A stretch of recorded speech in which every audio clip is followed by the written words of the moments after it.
guys pitting guys from behind, which is why he got suspended. But they're okay with physical play. This is one thing that they wanted to encourage this year. They don't want 82-80 games, but they don't want 135-130 games either. And this was obviously a reaction to the foul, but it was also because they're allowing the big men to be physical the rest of the game. What's the sweet spot? 112, 110? Giannis led the way with 31 and 16 in the Bucks win over a Sixers squad that was without Joel Embiid. It was Milwaukee's second win in their last 7 games. Brian, what do the defending champs have to do to get back on track? They got to get healthy. I'm not really worried about them at all. Brook Lopez has been out almost a whole year with a back injury. Chris Middleton has been out with what sounds like a pretty rough case of COVID. Drew Holiday's had injuries. They don't have Dante DiVincenzo back. Don't judge this Bucks version that you see right now. Wait till they get healthy before you start worrying about what their record is. Jimmy Butler and the Heat taking on AD, Russell Westbrook, and the Lakers tonight, 10 p.m. Eastern on ESPN, by the way. Miami's lost 2 of their last 3 games after their hot start, while LA is 2-3 without LeBron, who will miss a 6th game tonight. LeBron, for the record, has played about 73% of the Lakers' regular season games in his first 15 years in the league across 2 stints with the Cavs and his time with the Heat. LeBron missed 71 regular season games total. And as we start his 4th season in LA, it's been 4 seasons already, he's already missed 63 games with the Lakers. Okay, Wendy, what's the latest on how much longer King James could be out?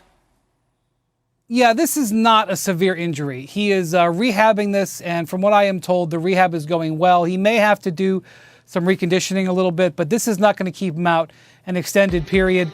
You know, he definitely has shown his age here on some of these muscle injuries, like he had with the groin injury 2 years ago. There's no doubt about that, but this is not something that is going to dramatically impact his ability. And, you know, it's coming at a portion of the schedule with the Lakers where it's not that difficult. They haven't done great, I agree. But this is a time, if you're going to nurse an injury, it's this time of the season. That's what LeBron's doing. Wendy, Jay Williams was on our radio show this morning, 6 to 10 a.m. weekdays. By the way, you should check it out on ESPN Radio. Fantastic show. I can't recommend it highly enough, called Keyshawn, Jay, Will, and Max. Wendy's not smiling. And he talked about how players are still adjusting to the new Wilson basketball that the NBA is using this season because the league switched from Spalding to Wilson this year. Dame Lillard, for example, is shooting under 37% from the field, just 25% from 3 so far. Jay Will even speculated, Wendy, that this might maybe accelerate Lillard's exit from Portland. It's been speculated upon. He might be out of there at some point. Are you hearing anything? I don't know what's going to happen with him in Portland. We don't even know what's going on with their management right now.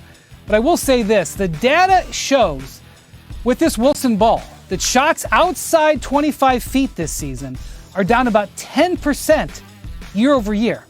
Now, we know Logo Lillard is all about the shots outside 25 feet. He's developed a game to avoid those double teams to shoot from that far outside. So not only is he being affected by the physical play on the perimeter, which he went on a mini rant about last night here in LA after a loss to the Clippers, but the Wilson ball may be making it a double whammy because it seems like it could be affecting everybody, especially the long-range shooters. Yeah, that makes sense. Like, why Lillard? Why has he been hit so hard? Because it's 2 factors, not just one. This week's NBA Wednesday doubleheader tips off in H-Town with the top coach of that Browns team, none other than Bill Belichick. Here's more from Kevin Stefanski. They're very, very well coached, as you all know. I think just offensively, defensively, special teams, they're very sound. They're very physical. Their offense is a physical group. I think the quarterback is playing at a high level. Doesn't look like a rookie to me. They can play physical brand of football with a bunch of different running backs. They have guys on the perimeter that can make plays, that can make contested catches, some really good tight ends. So presents a big challenge. Nink and Kimberly back here with me. Mel Kiper will be back in a little bit. Nink, Nick Chubb may not play. And Stefanski has also ruled out Kareem Hunt. I mean, they have the best tandem at running backs in the league. But is this game over before it starts without either of those guys? Or can third stringer Dearness Johnson get it done again as he did week 7 against Denver?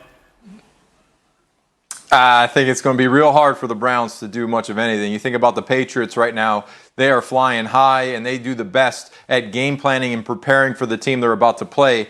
What do the Cleveland Browns do well? Run the football. What do they do with a third-string running back? I don't know if they run the football well. Yeah.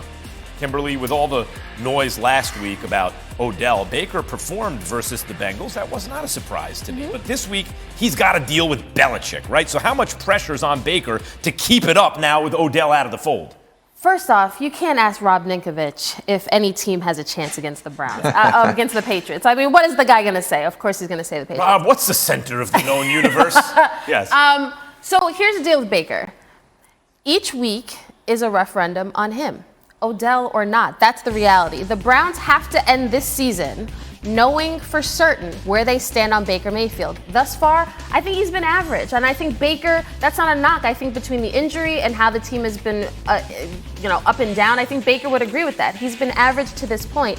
He has the rest of the season to prove, yeah, I am the franchise guy here. You will keep me as the franchise guy here, and I will get paid, and you will not franchise me. But that's on him to prove. So each week, it starts with the Patriots. He has been average. He's also been banged up this year. Oh, for sure. And by the way, an average starting quarterback is like an average starting point guard. That's a pretty good player. That's a competitive position, right? The Browns are, meantime, in a fight for the division title, which was expected. The Bills were anointed before the season as the team in the AFC East. But, of course, here comes the Patriots. Nick, do you think the Pats will actually win the division? Yes, I do. And when you look at the Buffalo Bills and them slipping to the Jacksonville Jaguars, listen, there's a reason that Bill is the best coach of all time, and he'll have a bronze statue in front of Gillette Stadium. It's not by chance. So I think the Patriots are in their upward direction. They have a young quarterback people are saying is mediocre, but yet he's ranked 9th on the Pro Football Focus, just above Joe Burrow and below Dak Prescott. So whatever you think of those two guys, as a rookie, I think he's done a tremendous job. Yeah, Nink with the bronze statue in front of Gillette. It's a good thing you don't live far from Gillette, because you can just bring it from your house right in front of Gillette and drop it there. All right, thanks, guys. Hang in, because it's time for a little two-man game. Let's bring in NBA reporter Brian Windhorst to run the give and go. There he is. Nugget star Nikola Jokic suspended 1 game without pay for forcefully shoving the Heat's Markieff Morris to the hardwood. The reigning MVP will miss tonight's game against the Pacers. Windy, what's the league reaction?